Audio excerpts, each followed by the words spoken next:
ఖమ్మం జిల్లా సత్తుపల్లి నియోజకవర్గంలో వర్షం బీభత్సం సృష్టించింది. సత్తుపల్లి, వేంసూరు మండలాల్లో భారీ ఈదురుగాలతో అకాల వర్షం కురిసింది. పలు చోట్ల భారీగా మామిడికాయలు నేలరాలాయి. కళ్ళాల్లో ఆరబోసిన ధాన్యం, మొక్కజొన్న రాసులు తడిసి ముద్దయ్యాయి. వెంకటాపురం, మర్లపాడు, చౌడవరం, శంభునిగూడెం, లచ్చన్నగూడెం ప్రాంతాల్లో వందల ఎకరాల్లో మామిడి, మొక్కజొన్న, వరి పంటలకు తీవ్ర నష్టం జరిగింది. పెట్టుబడి పైసలు కూడా వచ్చే పరిస్థితి లేదంటున్నారు రైతులు. ప్రభుత్వం తమను ఆదుకోవాలని కోరుతున్నారు.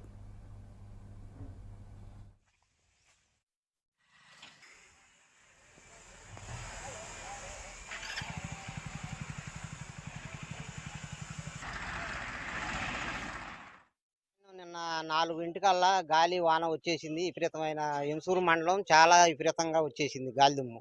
దానివల్ల ధాన్యం కూడా తడిసిపోయిందండి. మామిడికంగా అయిపోయినాయి. అందుకు గవర్నమెంట్ సాయం అనుకుంటున్నాం.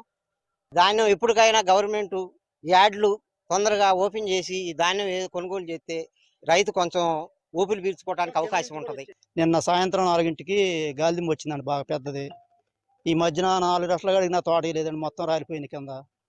అసలు ఈ కాయలు లేకుండా బయట పోయటానికి ఇప్పుడు మేము వేస్తున్నాం. వీటికి పెట్టుబడి కూడా రాదండి. ఏదైనా సాయం చేస్తారని మేము. నిన్న 4 గంటల కానించి బాగా గాలి, వర్షం, చెట్లు వాడలు ఇరిగి పడ్డాయి. మామిడికాయలు ఫుల్లుగా రాళ్ళు ఉన్నాయి.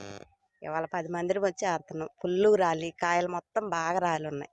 ఈ అకాల వర్షం కారణంగా నిన్న కురిసిన వానకి ఎదురుగాళ్ళు, వానరాళ్ళు, వాన 4 పక్కల నుంచి గాలి తోలడంతో కాయలు మొత్తం కింద రాలిపోయినాయి. కాయటమే అంతంత మాత్రం కాసినాయి.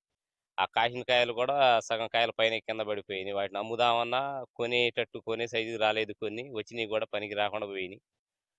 ఈ మామిడికాయలు ఒకటే కాదు, మిరప తోటలేంటి, వరి పొలాలేంటి, వాన వల్ల చాలా ఇబ్బంది పడుతున్నాం మేము. ఈ బుజ్జుడు చాలా డబ్బులు పెట్టి రైతుల దగ్గర కొన్న తోటలు కూడా కనీసం సొమ్ములు కూడా అయ్యేటట్లేదు. మామూలు కాయటమే తక్కువ కాసింది. దాని మీద ఈ వాన, గాలి, ఈ రాళ్ళు ఇవన్నీ మొదలయ్యి మేము కొన్న వ్యాపారస్తులు కానీ, సొంత రైతులు కానీ అందరికీ నష్టం బాగా వాటిల్లింది.